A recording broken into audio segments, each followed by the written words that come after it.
Hello, and welcome to the Catholic Passage Podcast. My name is John Sandy, and I'm today's host. This podcast aims to pursue the truth, an authentic Catholic life, a deep integration of faith and reason, and a joyful community of families, raising the next generation of the Catholic faithful. Today's guest is Cecilia Stevenson, who is the producer of the feature film Triumph of the Heart. Triumph of the Heart is a film about St. Maximilian Kolbe and his companion's triumph over death. It was filmed in Poland, and the movie is set to be released in September of 2025. I'm really excited to share our dialogue through this episode whereby Cecilia and I discuss St. Maximilian Kolbe and the making of this inspirational film. We hope you enjoy our conversation and that it might bless you in some way.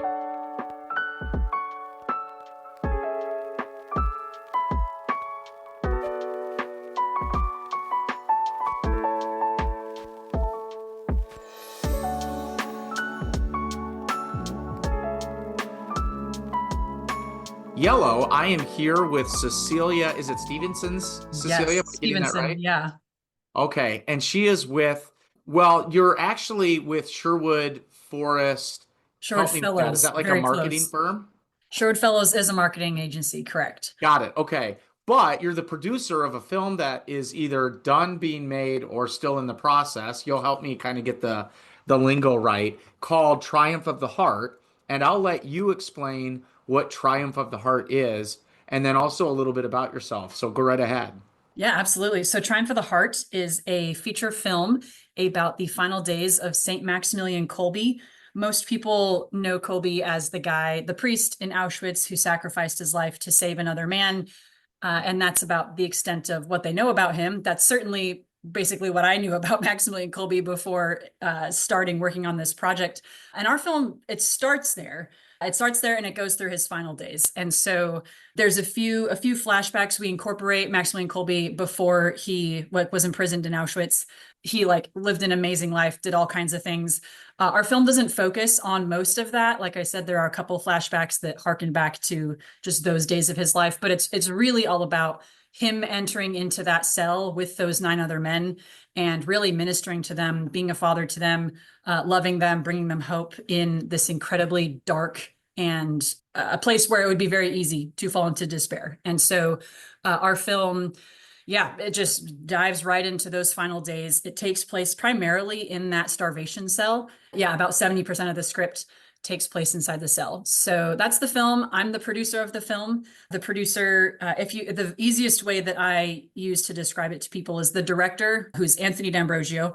He is the creative visionary. So he's the one, he also happens to be the writer. So he wrote and directed. He had the vision, right? So he's the one that wrote the script. He's the one that made all of the creative decisions, visually, story-wise, worked with the actors, all of those sorts of things. And I'm the one that basically comes in on the execution side. So he paints the picture and then I find the tool brush, I find the painter, I find all of the things to like make his vision come to life. And so obviously it's a lot more complicated than that, but that's the easiest way to describe what a producer does.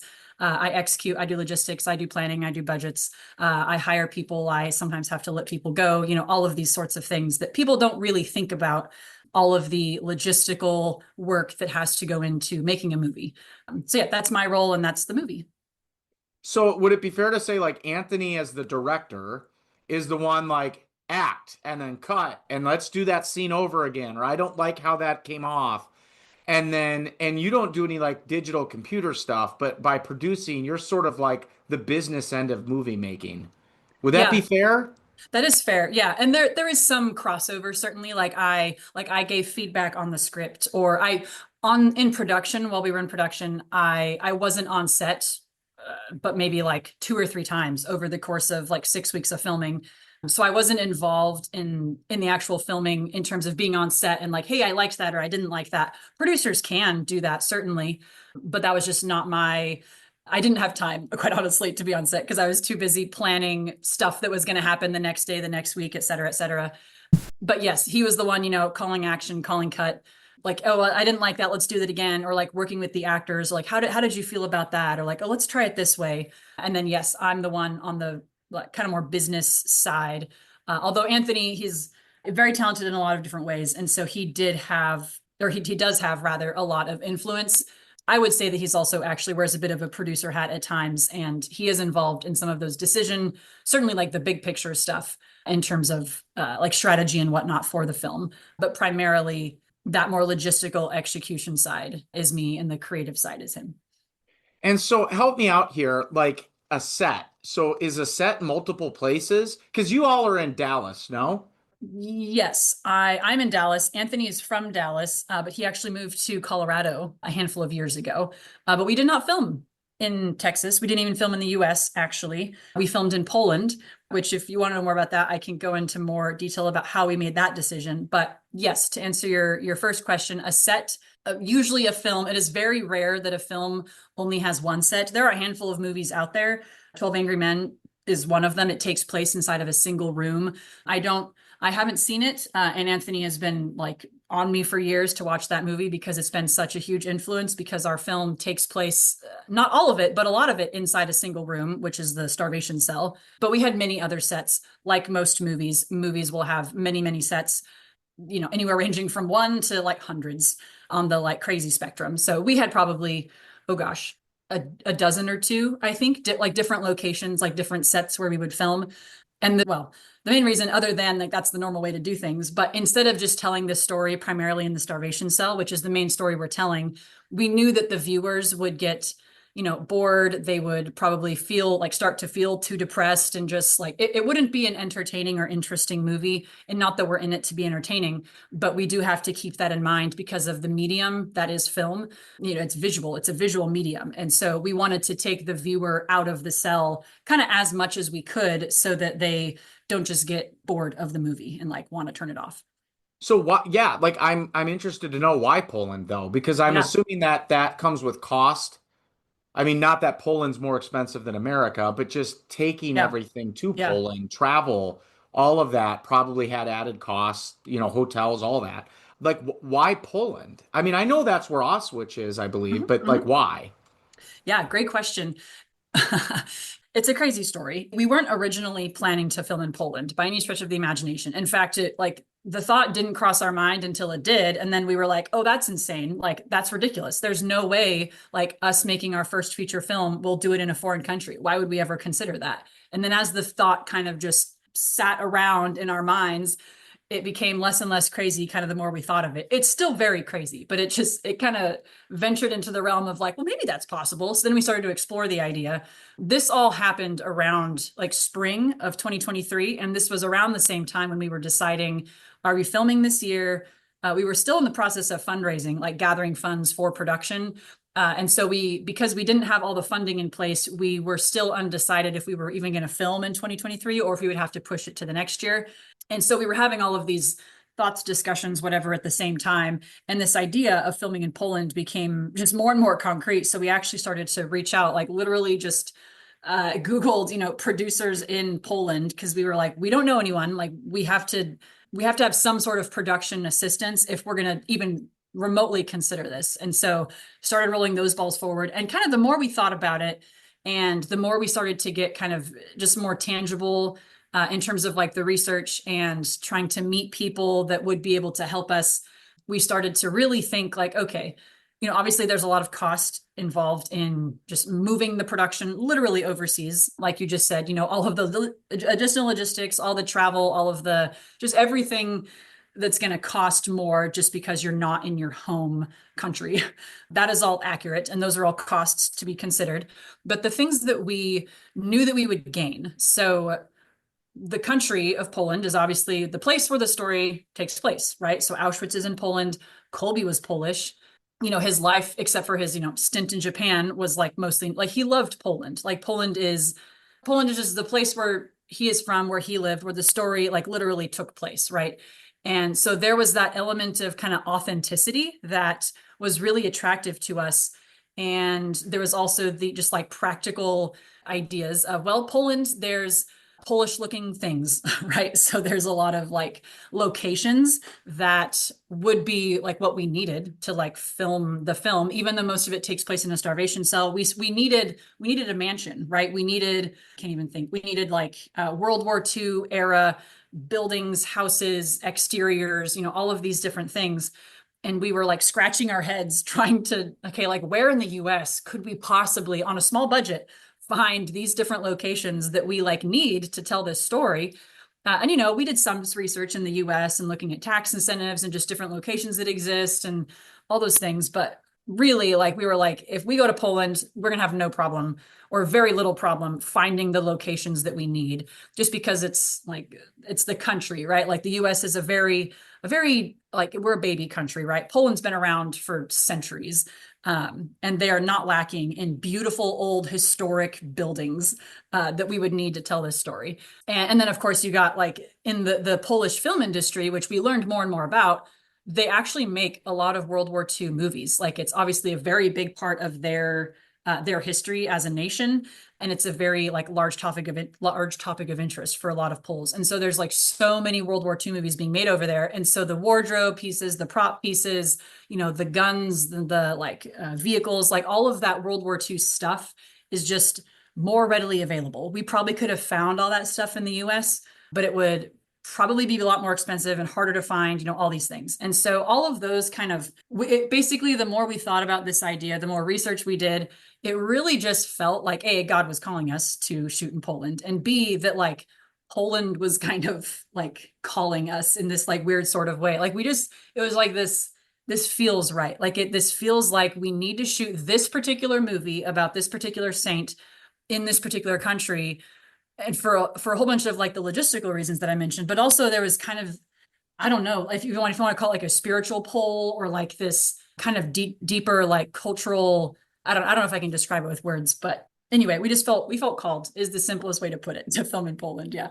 Well, and I would think too, like sometimes I've noticed, like if I'm going to take a retreat, Mm. right, like a spiritual retreat, you don't do it in your house. I mean, I Hmm. suppose you could, but you don't.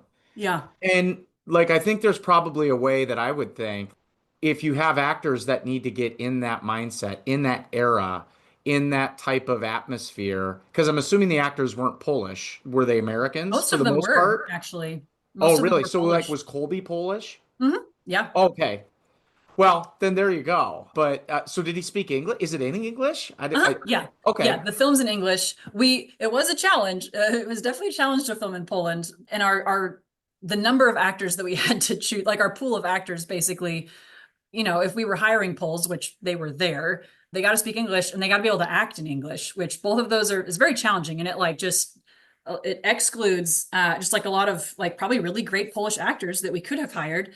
But yeah, all of our cast speak English, or we deemed spoke English well enough to, act in whatever role they were in. But yeah, probably, I don't know, 80%, 70 or 80% of the cast were Okay. Polish. Yeah.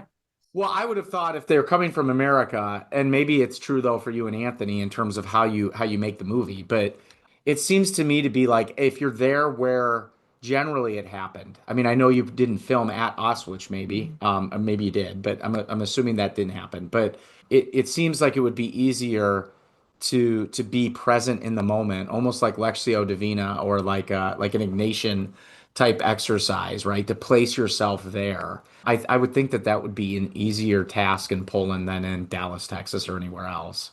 Absolutely. And it's really, I love that you bring that up, because that was a huge part of Anthony, really. Like he's, kind of the leader, the captain of the ship. And so it was really important to him when we were filming. And again, I wasn't there on set while they were filming almost every day of filming. But at the beginning of every day, he would like gather the cast and crew. So like I would be there for like the very beginning. We would gather everyone together.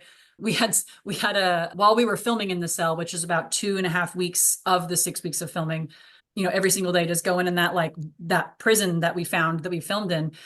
She would go in there and she would like light like a candle or some incense and just kind of, like, get the good smells like going in the room. And she would pray. She would pray over the room. And then kind of after she like kind of did her thing, like Anthony would gather the whole cast and crew, like all the cast is in costume, like we're ready to film basically. And we would gather all together and he would kind of introduce I guess the topic or like the subject of the day, whatever the scenes were that we were filming that day. There's usually some sort of theme or something that he would pull from. And basically we just invite everyone into a time of meditation and prayer. And he really treated the filming and the set and really created this like safe space where it felt like we were walking on holy ground. And we could have done that in the US, right? Like he could have created that same atmosphere in the US, no problem.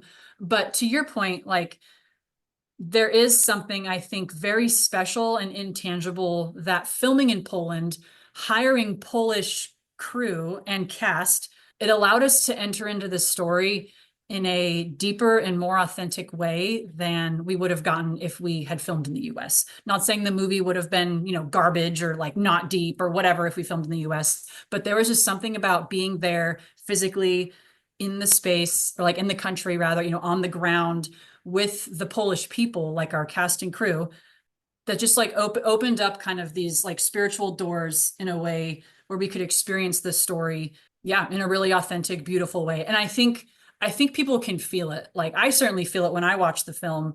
There's just something that you can't quite like touch or put your finger on, but it feels really special and it feels really authentic.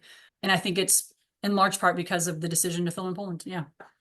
So what town were you guys in? Multiple towns. So we filmed, I can't pronounce half of them, but our main Auschwitz exterior, which we did not film in Auschwitz, you're correct, is a town it's called Łódź. It's spelled Lodz, and it's got a couple of little accent squiggles on it, but it's pronounced Łódź. It's actually like kind of the film capital, or at least was back in the day, of Poland, which is kind of funny. It's about like an hour and a half west of Warsaw. So we filmed in Łódź. That was where our primary Auschwitz exterior scenes were. We found like our location there that had like the brick building exterior and the cobblestone road. And so we did a lot of stuff there. Those were our two biggest days of production were in Łódź. And so we did a lot of stuff in Łódź. And then there was a couple like small little country towns like surrounding Łódź. And I couldn't even tell you, I think Głaskov was the name of one of them, Golis or something. And then the other big town where we had the prison was called Piotrków Trybunalski, and I'm probably butchering that. And that was about 45 minutes south of Łódź. So kind of within the greater like 2-hour radius of Warsaw. But yeah, so Łódź and Piotrków Trybunalski were the two kind of like main towns where we filmed. We spent a lot of time down in Piotrków, and it's a teeny tiny little town, like itty bitty. Why that location? So it was where the prison was, the prison that we found. Okay. There's like nothing really, yeah, there's nothing special Was really. it like an abandoned prison? Yeah, basically. I don't know the full history of the prison. I don't think it was used like in World War II. I don't know like which war or like when it was used for, or who like was housed there, if it was even for a war. But yeah, just an old, super creepy, abandoned prison. And I believe they'd either renovate, I think they had renovated part of it already to be part of this like, there's like a complex, like a shopping complex or something. But they were like, because they were sort of in this, like part of it had already been remodeled and the other part was just like there and abandoned. They really gave us a lot of like liberty, I guess, because we wanted to like repaint the walls. We wanted to like repaint the floors and kind of just do a bunch of like artistic stuff to make it look more like we wanted. And they were like, yeah, totally. Like we're going to tear it down someday anyway. So like, go for it. At least that was like the version of the story that I heard. So yeah, it was like several stories tall. I mean, it looks like a prison. Like it looks really creepy, smelled like terrible, just like dark and dank and moldy and old. And if you went up some of the floors, like, yeah, like they're like just pieces, like the railing was missing, right? So like you're going up these floors and it's just like, oh, this is not super safe. So like, okay, so casting, right? Like, so Yeah. who plays Kolbe?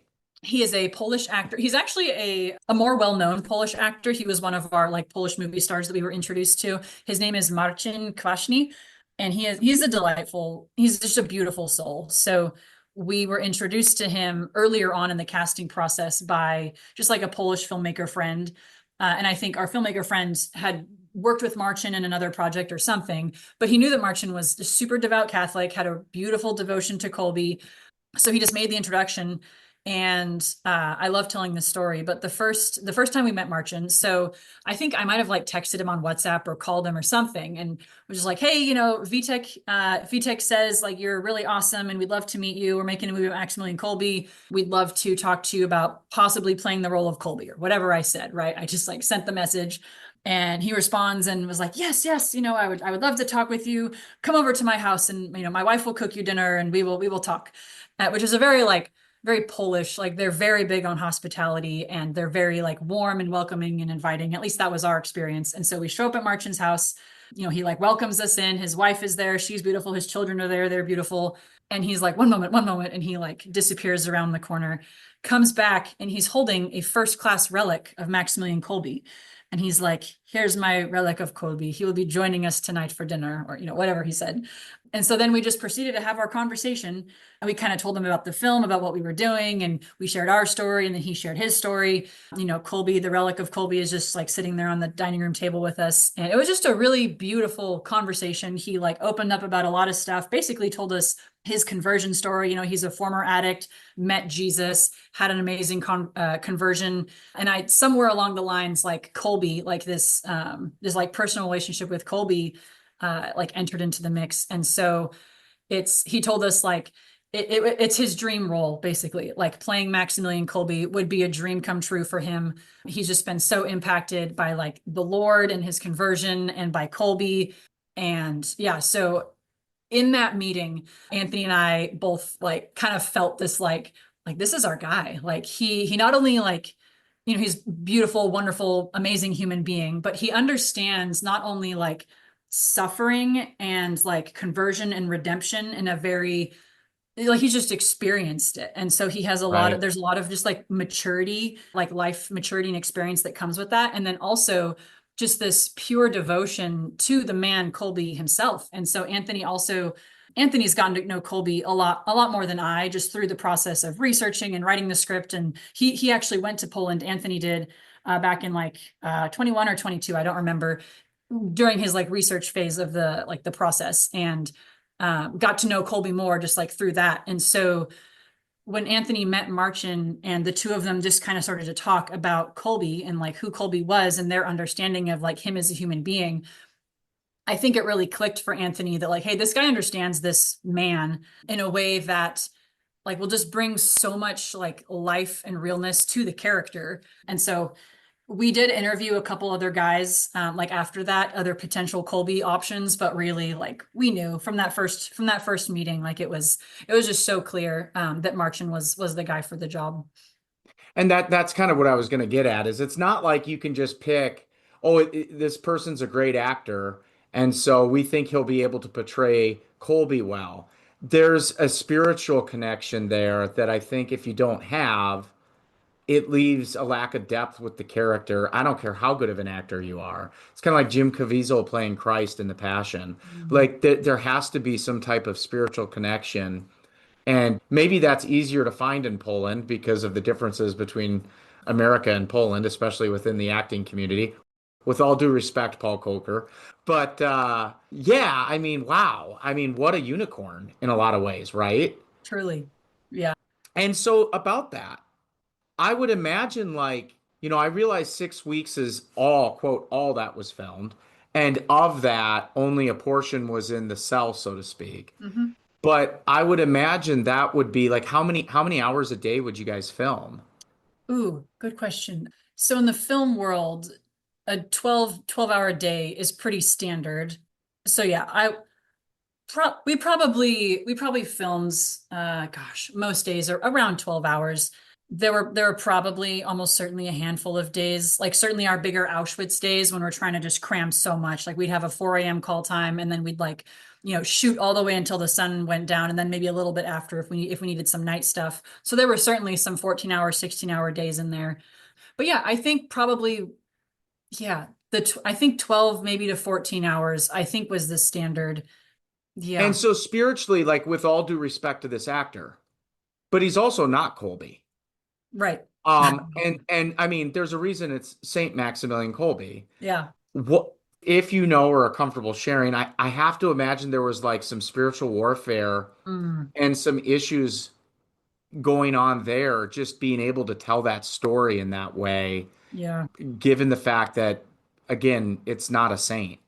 And, can you speak to that a little bit? I mean, I don't know. I couldn't imagine that. Yeah, absolutely. And It's a dark topic, right? And it's a heavy thing, and it's day in, day out, hours and hours. yeah. How Yeah. do you prepare and how did he work his way through that? Gosh, yeah. I unfortunately don't know for Marchin. how that was for him. I mean, I can only imagine, right? Just if I were to put myself in his shoes, what that would be like. I mean, I can say that for the rest of us, or at least like for me, there was definitely spiritual warfare, right? Like that kind of goes without saying. Like we're making a movie that, Satan hates in almost every way, probably.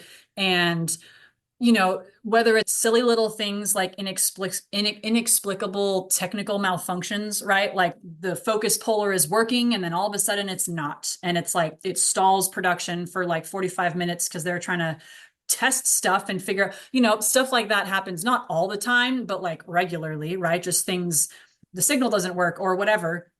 And those aren't huge deals, but like every slowdown, right? Like it kind of it adds up, right? Like all the little technical things or even like interpersonal relationships, right? Like we became a family in a lot of ways. Not only were we working together for hours and hours and hours every single day, we were also living together. We had the cast and crew separate for most of it, but it was just everyone was together all the time every day.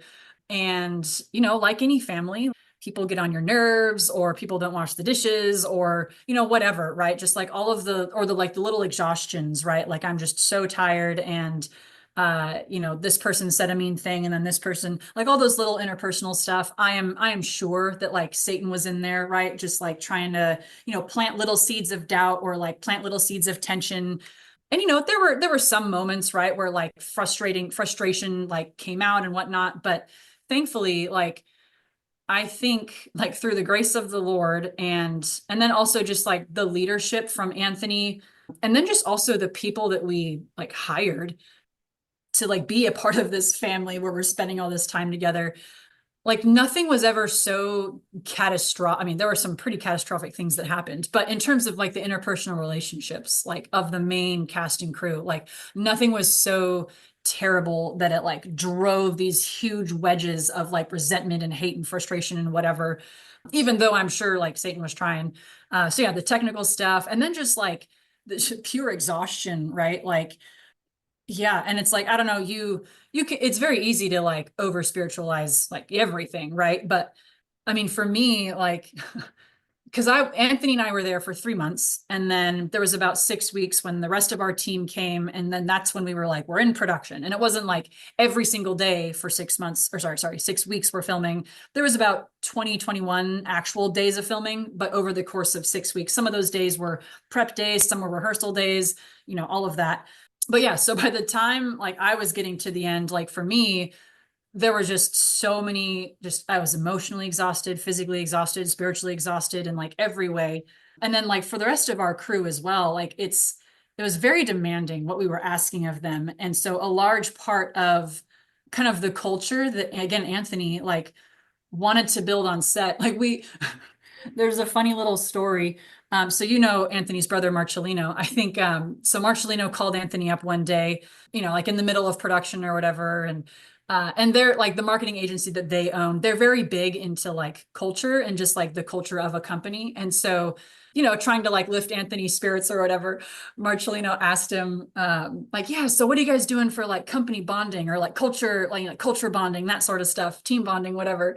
And Anthony's response was something to the effect of like, we're suffering together, man. And then it's like it's kind of funny. It's a funny response. It's also a true response, but it's very indicative of that really was kind of in a way the I don't know the yeah we like bonded, right? We this like shared this experience of shared suffering, right? Of like we're making this thing together.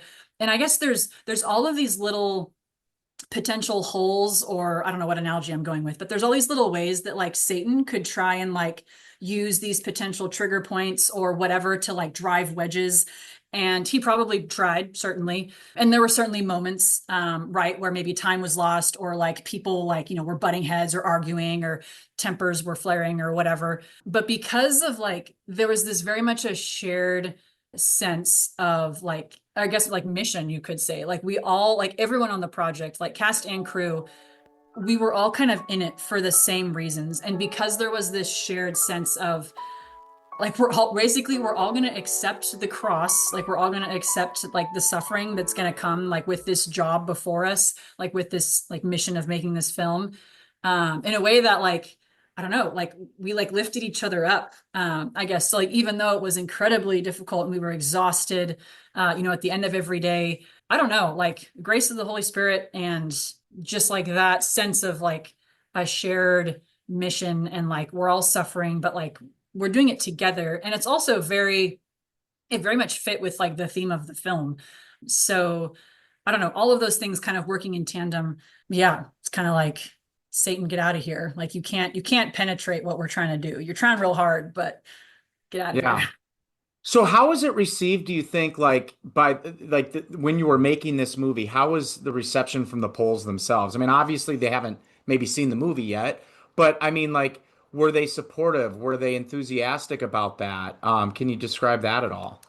Yeah, that's a really interesting question. I love the polls. I love them, and sometimes they frustrate me to no end. By and large, so first off, they were very surprised, confused, bewildered. Like, why are these Americans making a movie in our country about our hometown hero? Like that was kind of the biggest reaction that we got from almost everyone that, either if we're asking them for something or if we're hiring them or whatever, right? They're like, why are you here? Like, why are you doing this? And that's a whole other like thing I But could get isn't into. that answer self-evident? Like, because he's a hero? Yes, I mean, certainly like the answer, yes. I mean, that is an obvious answer. But I think to them, I mean, yeah, that's like a whole like the Polish culture and history surrounding Kolbe in particular. And then like, why are these American filmmakers over here making a movie about our guy? Like we could talk about that for like, that could be its own podcast.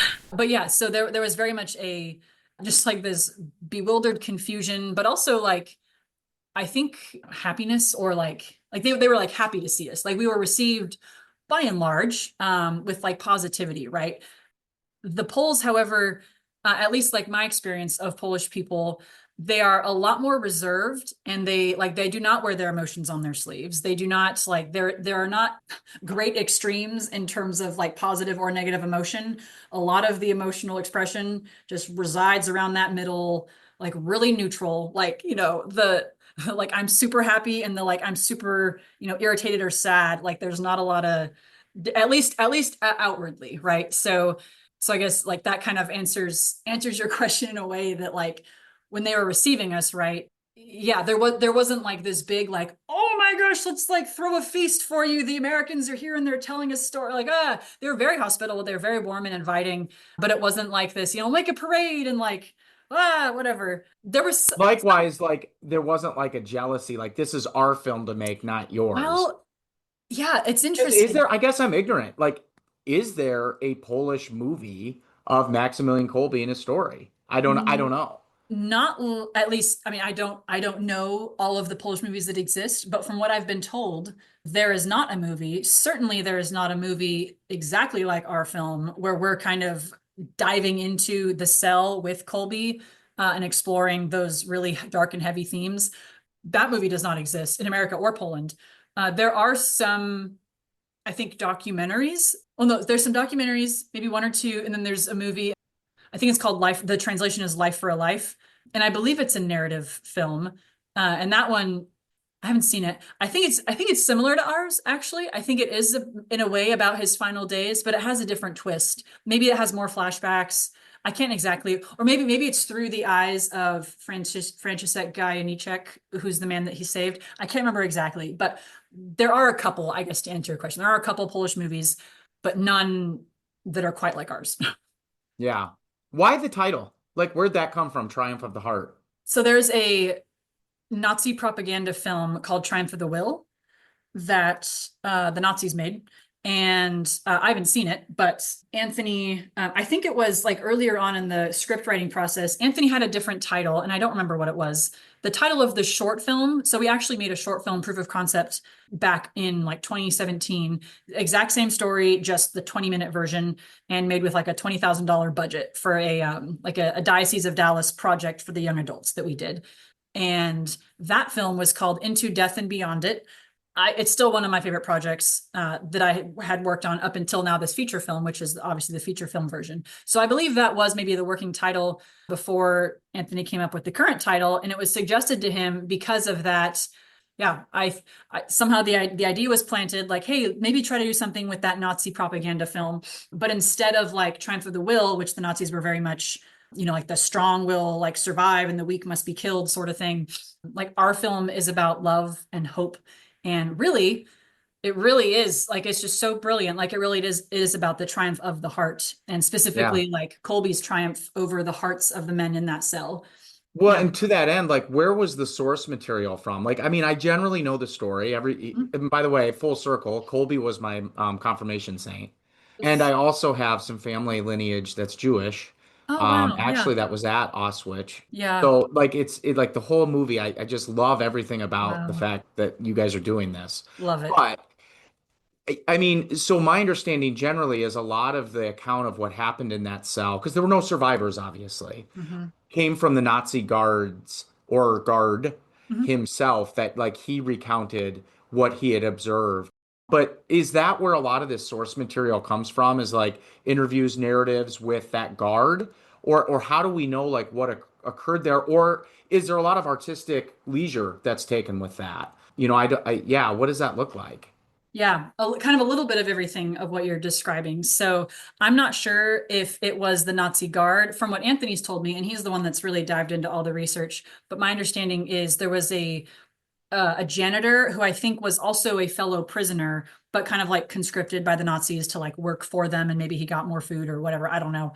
But there was this janitor character who is the primary eyewitness like testimony for like what we know of what happened in the cell, because like you said, none of the 10 men survived, and so it was primarily this janitor, and perhaps one of the guards converted, that I don't know. Certainly through the canonization process, like a lot of this was like looked into, because obviously he became a saint, and I know it's like a really rigorous process. His life before Auschwitz was also incredible. But yeah, I think the through the janitor who was there, I believe he was there maybe like every day, and they would pull out the dead bodies like as the men were slowly dying.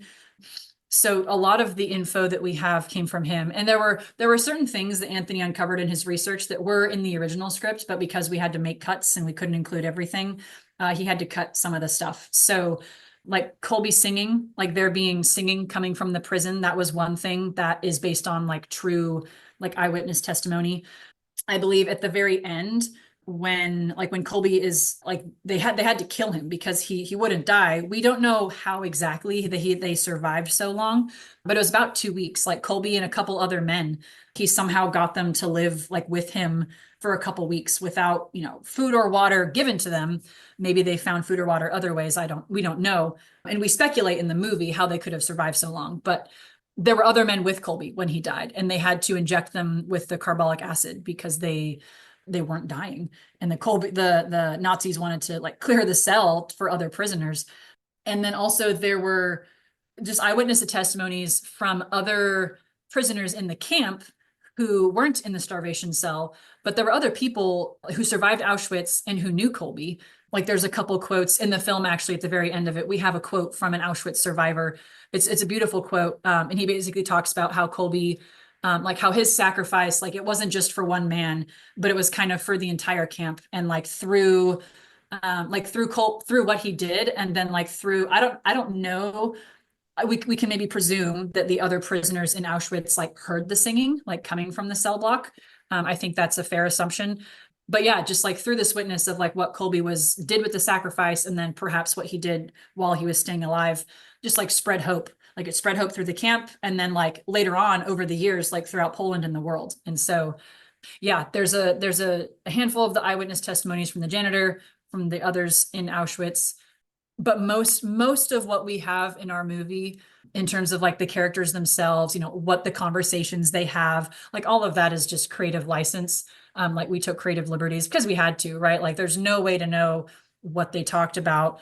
But yeah, Anthony, in writing the script, like he really just drew on his own personal experience of a very difficult time in his life. He fell away from the church. He was kind of struggling with like depression and just a lot of really dark and heavy things in his own life personally. And basically like had an encounter with Colby, and kind of like had these like just conversations in his prayer. like with Kolbe in the cell and kind of envisioned Kolbe like ministering to him as if he was one of the 9 men. And so out of that personal experience of Anthony while he was in this really, really dark season of his life, and eventually he like came back to the faith in large part, I think, because of Kolbe and because of just this relationship that he built with Kolbe. Anthony drew from a lot of that from his personal experience when he was writing the script. And so I think that is very evident when you watch the movie. Yeah, you can just really feel kind of like what I was saying with filming in Poland. Like there was just an authenticity that we captured because of that decision. Like I think there's an authenticity in the actual script, in the actual words, and the scenes that Anthony created and had the actors act out because Anthony pulled from his personal, like his own personal prison, basically, of like whatever it was he was going through. And I think it comes through in the movie. Gosh, think of how beautiful that is, that imagery of, are we not one of the 9 in the cell with him? Like that is pretty profound. I had never thought of a devotion to a saint in that way. Yeah. That's beautiful. So, okay, it's done. Like it's edited. It's like ready to go. Like when can we You're, watch this thing? Like what's the yeah. timeline here? You're catching me. So at the time we're recording this today, beginning of July, we literally, so Anthony and I are flying to LA next week, and we're going to do all of the final sound mix approval stuff. And Okay, we're so stop. delivering. Why LA? Like, is that So, because like where the magic happens behind the wizard's curtain? Like why does it have to be LA? Like, is that where you send stuff to get well, like professionally edited? Help me with that. in a lot of ways, yes. And I think that's primarily because the people that do those things, a lot of them are in LA. So Right. it doesn't have to be LA. We happen to be going to LA because the guy we hired to be our sound mixer, he's an industry guy. He's been doing his job, like sound mixing for films for years and years and years. He's a devout Catholic. He's also Polish. Total Holy Spirit hookup. We found him like over a year ago, just online when we were like searching for our post-production team. We found him. He was incredible, willing to like work for the rates that we were able to offer. And he's based in LA because he's a Hollywood guy, but he's like tired of the Hollywood stuff. And so he's branching out more into just like indie faith-based like films that he wants to work on versus films he has to work on. And so we got connected and he was like super interested in what we're doing. And so yeah, we're flying basically to meet him. We're going to go to his studio, and it's basically like the final stage of the process. So the movie is done, like the editing, the story has been finished. We have basically our color, our VFX, like our sound design, like all the Foley and all of that, like all of that is essentially done. And so next week is literally like we're stitching it all together. We're making, the final timeline with all the VFX plugged in, all the colored Who does files. the stitching? So like help me out. Like is the editing and like transition to scenes and like is that already all put together? Mhm. But now it's like incorporating the color as you put it or the sound. Yeah. Everything else needs to be, and so like the total package will be done hopefully next week. End of next week. That's the deadline. Both of our Polish distributor and our US distributor, they're like, we need the film July 11th. Like, that's it. So we're like, okay. Okay, Um, so who's the distributor? yeah, we have two at the moment. We will have more eventually, but we have so the way it works in film, this is the business side of film. This is the part that most people have no idea how this works. I certainly didn't. I've been learning all of this. But distribution is obviously all about like distributing the movie, right? And so there's theatrical, there's premium video on demand, which is, you rent it on Amazon for like $20 or whatever. And then eventually, like it gets into all the streaming, and eventually, you can buy Blu-rays and DVDs, and eventually it's on TV, and then eventually it's on like airplanes, right? So like all of that is part of the distribution of the film. And there's like you more or less like a certain, we could say like waterfall or like a certain way that things usually work. Like it goes from the most expensive, most difficult down to like, you're watching it for free on Tubi and there's like ads or whatever, which is, the very end of the line, right? So we have our US theatrical distributor. So of course it's all When broken you up into say theaters. theatrical, you mean like you got to go pay a ticket in the movie theater, see it on the big screen, buy your popcorn type thing. Yep, exactly. Okay. Yes. So not every, in fact, because it's so going to theaters, this is just going to theaters is very expensive. Honestly, you can make money in theaters. Even like the big studio, like Marvel movies and whatever, like sometimes they bomb in the box office. Sometimes they don't make all of their money back in the box office. Like you can make a lot of money in the box office because of the hype and excitement. And it's like everyone's doing the thing on the same weekend and it's like everyone's talking about it. And that's what we want. That's what we're working towards. So our marketing team is working really hard to like make that happen on opening weekend. Did you Which get is approval for this by your marketing team, by the way? Like, I don't know, maybe you shouldn't be doing this podcast. Oh, I that's don't hilarious. No, yeah, we're a very small team. So I'm know. the one who Okay. gives approval. So Okay, yeah, good. all good. But yeah, so we have our US theatrical distributor. So his job is basically to get us in theaters. So we're doing a limited theatrical release, is what it's called. Because we're not a big studio, because we don't have, Tom Cruise in our movie, we can't just be in every theater in America. So we have to be strategic, which theaters we go to, and this is our distributor's job. And so we're planning to release in a couple hundred theaters. And there's a bunch more stuff I can get into with how people can see the film if it's not going to be in their city. But so yeah, our US distributor, and then we have our Polish distributor. And so his territory is Poland. And because it's like not the US and it's just, farther away, he's going to do theatrical. He's also going to do all the streaming, all the TV. Like he basically has all of the different options for the territory of Poland. But for the US, we've only signed a deal with theatrical release. So all the other stuff we're still kind of deciding basically. It's like Right. still up for grabs, so to speak. But yeah, those are our two distributors that we have at the moment. Eventually we'll get a distributor for like for all of the other, like after theatrical, right? Like all the VOD, video on demand, TV, whatever, blah, blah, blah, airplanes, like streaming, all that good stuff. So And then eventually, studios, so like help me out then. Like Mhm. Angel Studios, right? I think they did the Cabrini film. They don't distribute. They're just the studio that like makes the movie. They do distribute. Oh, okay. I don't know all the ins and outs of kind of like studios. If you just talk about all the big, like MGM or DreamWorks or whatever, I don't fully understand how it all works exactly. But I think so in the case of Angel's like kind of paving the way Right. in a lot of ways. Like they're just like charging forward, kind of doing their own thing, breaking a lot of the molds. To my knowledge, I don't think they're not the ones. I mean, they might be. Maybe they'll have like Angel Originals. Maybe they already have Angel Originals. I'm not super familiar, but usually like filmmakers will make a film. This is what we did. So we made a film. We actually went to Angel. They were one of the ones we were talking to before we signed with the guy that we currently have. And so we went through what's called, they have their process is like super unique. So we went through their guild process. We submitted the film, blah, blah, blah, passed the process. They made us an offer. So they didn't want to do theatrical with us, but they wanted to do streaming with us. And so we kind of talked with them for a little bit about what that would look like, et cetera, et cetera. Decided not to move forward with them. But yes, so like, Cabrini, Sound of Freedom, Sound of Hope.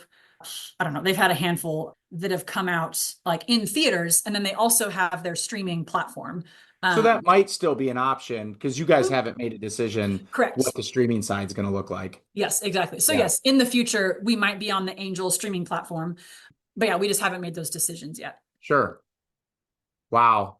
Yeah. That's unbelievable. Well, I really appreciate your time with me, Cecilia, and I'm gonna be looking. So like, do you know like okay, July 11th, but like do you know like so are we talking an October theater or is that way too speculative? September in theaters. So September Okay. 12th is our opening weekend. Yeah, that's what we're telling everyone. So September And we 12th. can go to a website to find what theaters it might be playing in Mhm. or is Yes, that right? absolutely. Yeah, we don't have that information right now, but eventually we will. So yeah, triumphoftheheart.com is the website. And I'll give you a little sneak peek. So it's not launched yet. I don't know when this podcast will come out, but by the end of July, we will have launched basically the next phase of like our militia, I guess, is Kolbe had his militia, right? The Militia Immaculata. And so in honor of Kolbe's militia, and the Militia Immaculata is actually still alive today. Like there are still members of the Militia Immaculata. We have like the Triumph of the Heart militia. And so we're basically like recruiting volunteers to like step forward and help us like spread the film in their communities. And so there's a lot more information on our website about that, but we will be launching the next phase of that process, I guess, at the end of July. And so people will be able to come to our website. They can look up screenings that may or may not be in their area, like through zip codes and whatnot. And then if they want to basically like pre-buy a ticket, we are essentially we're creating this new system where we crowdfund like theater buyouts. So I won't get into all the technical details of like why we're having to do it this way. It's very complicated and it would take me probably 20 minutes to explain, but basically people will be able to get the movie in their town, in their city, if they like crowdfund a theater buyout, essentially. And so all of that will be like on our website. It's possible the movie will already be in their city, in their town, depending on like what market they are. If they're on our list, then they can just show up on opening day and buy a ticket. But it's not guaranteed at this point where those cities or theaters will be. And so, yeah, we're trying to spread the word now, trying to do everything we can. And the other part of the puzzle is we also have to, because we're small little guys, right? Like we don't have Tom Cruise in our movie. You know, we're not a Disney studio production.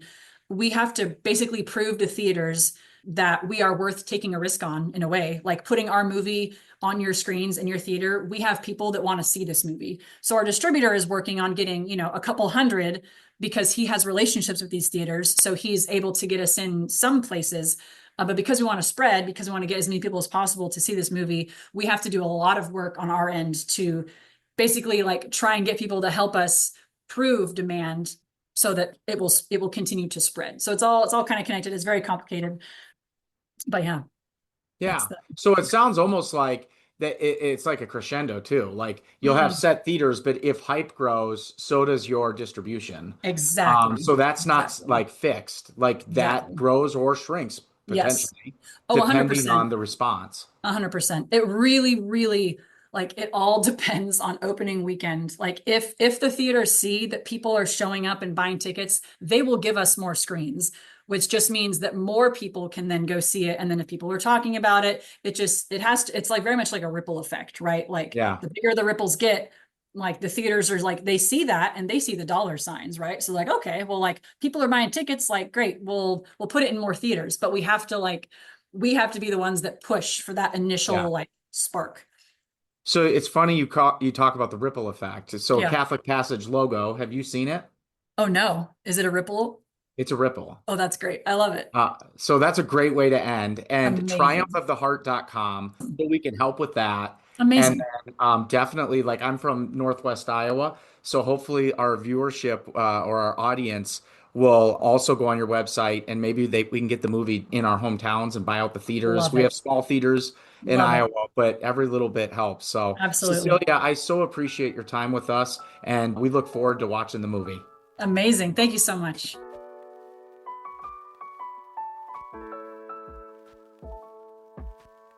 Thank you for joining us for this episode of the Catholic Passage podcast, and we hope that it blesses you.